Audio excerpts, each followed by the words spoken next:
How you doing? My name is Franklin Cruz from Real Estate Geniuses. I own TrueInvestors.com and True Investors Development. You're listening to a podcast series. This is an 8-part series, and now you're on number 5.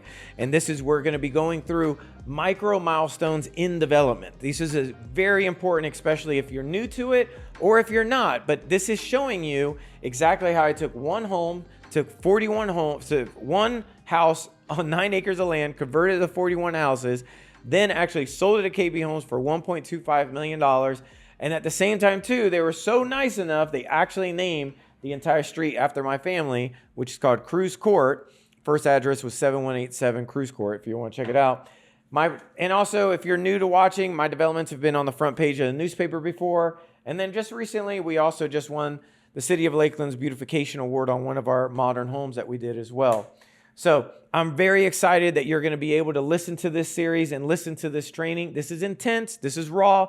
Make sure you get a pen, paper, crayon. Probably want to get a little bit of wipey because you're going to drool over all the knowledge that you're going to get. So again, micro milestones in development. All right. So I bought the deal November 19th, 2019.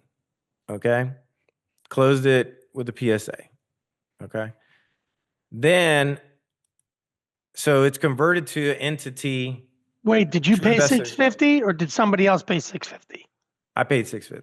So that came out of your account? Well, my investor's account, yeah. That's what I was asking. So you went, you signed it, you got your investor was already set up, they gave you the $650. Yep. Okay, cool. And then I got it under contract with KB Homes February 12th, 2021. Okay.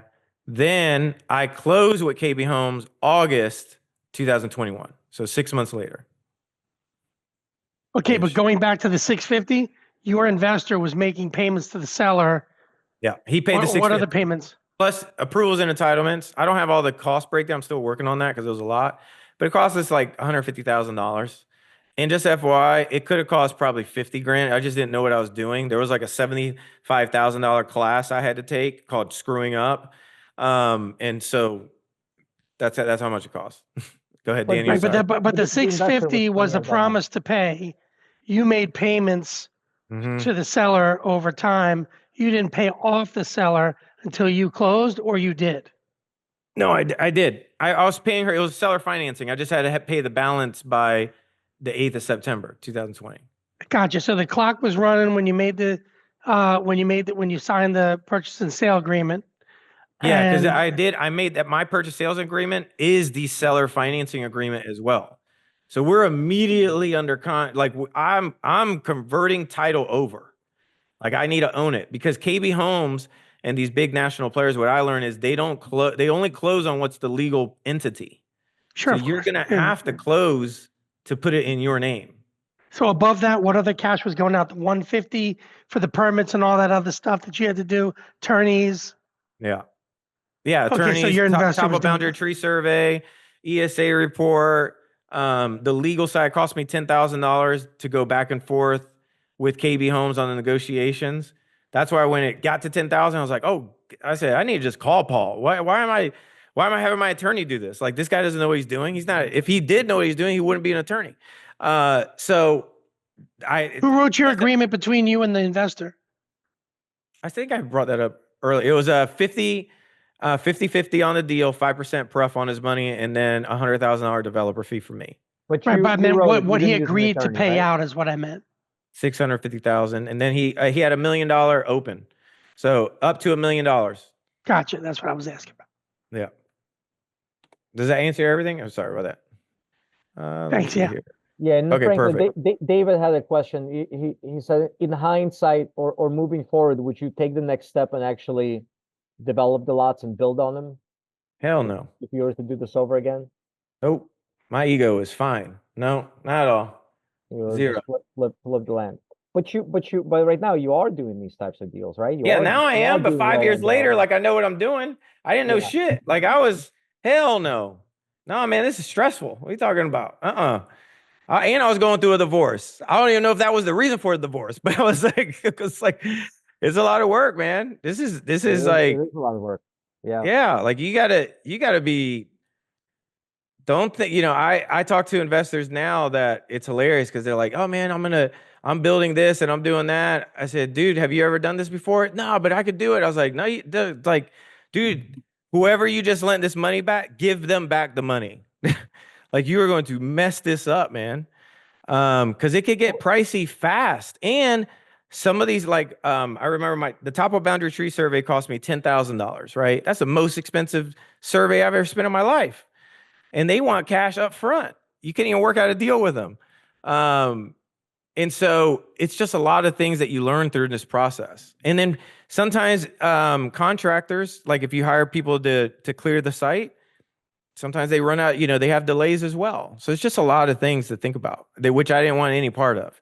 All right, real quick. I know you're still listening. So I just want to let you know, my goal in life is to make a difference in this country. And I know that we can do that by you stepping up. If you're a true investor that wants to be a true developer, now is the time. We can work together. Apply to work with me. Possibly we could partner on deals. Probably you can be a part of the program. I have no idea, but go to trueinvestors.com right now to see if you can actually get into the system or not. The second thing is too, if you have a piece of land or you have a property that you want to sell, I may be interested in it. So please go to truefastoffers.com and probably we can make it work.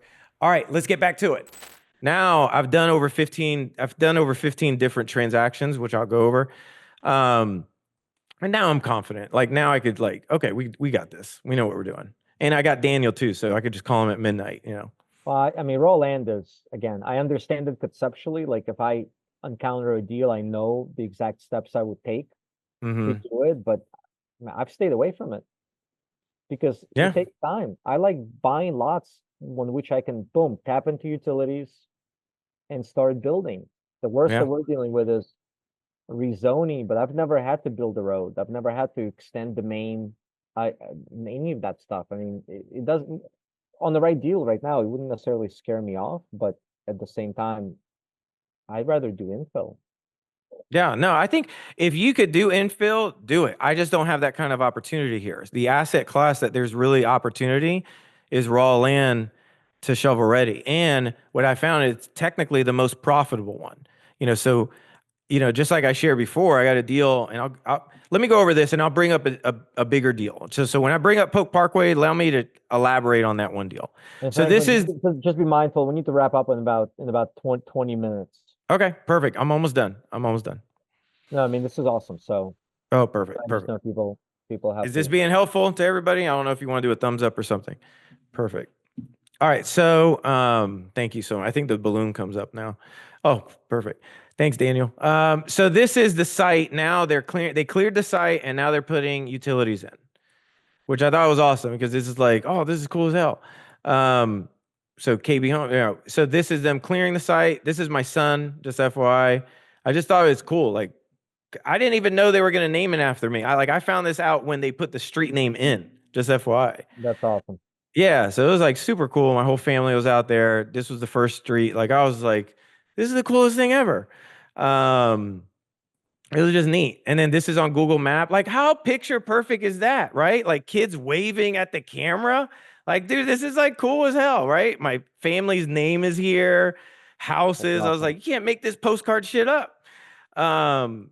So yeah, like kids running. Look how, like, really, like if you go to Google, this is actually what pops up. I just thought this was like, how cool is it? Like it actually happened, right? So from a stressful moment, divorce, almost 2 years of my life. It's just really neat. This is the Google image as well. And then after that, what I learned, so then after I finished this deal, then the floodgates opened in other deals because now people started knowing that I knew what I was doing because of the cruise court situation locally.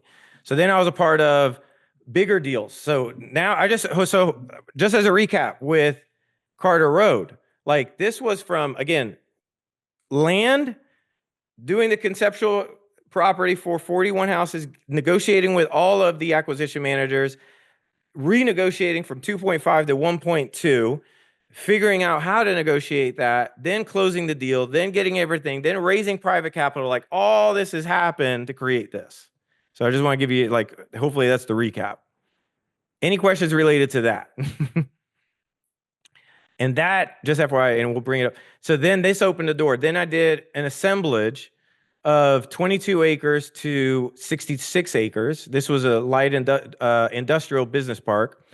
And then I actually found the buyer for this too. This is a Johnson Development Group for 5.5. And at that time, I was a developer because I was going through a divorce. My partner paid me out $500,000 to get out of this deal so that so I could move forward and focus on my divorce and he could take on this deal. So just FYI. So that was another deal.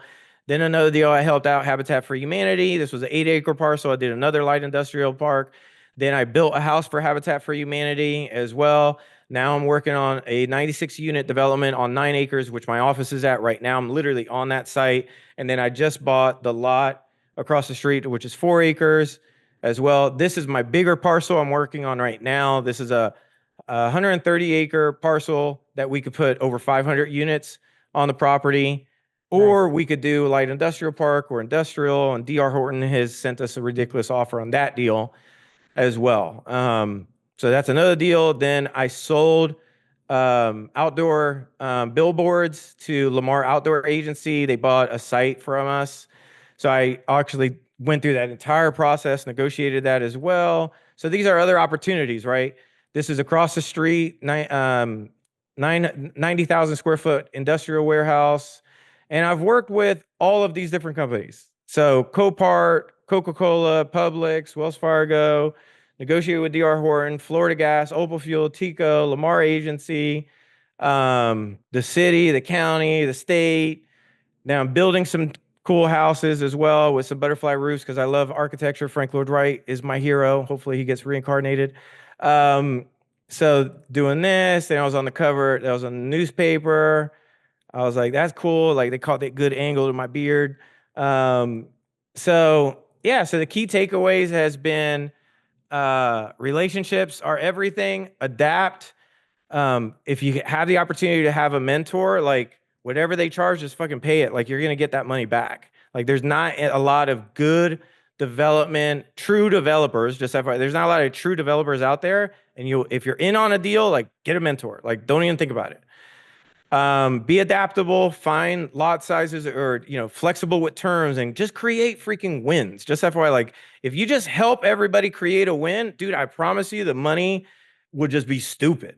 Like it would just be, it'll be so dumb. You actually buy the Captain America shield, right? Just because you can, right? Like stupid stuff. Big numbers don't always mean big success. Remember, I took down to 2.4 to 1.2 and it was a better deal. Right. So just know that as well. And learn from the experience. Build your future. Do everything you've got. And hopefully, is there any questions? All right. Thank you so much for spending time with Real Estate Geniuses and this podcast. Truly appreciate it. Hopefully, you got a lot out of the micro milestones in development that we just went over that you just listened to as well. Hopefully, you were writing down a ton of notes. If you can you please do me a favor? If you're still listening to this, leave a comment, leave a rating. Share it, like it. That would mean the world to me. That would tell me that this is actually working and you're getting something out of it because that's the goal. Now, also, if you listen to this and you want to partner with me on any kind of transactions and you have something, do me a huge favor. If you want to go from investor to developer, or you are a developer and you want to get, probably you have some blind spots on your deals, I don't mind taking a look at it. Just fill out the application at trueinvestors.com. Again, trueinvestors.com.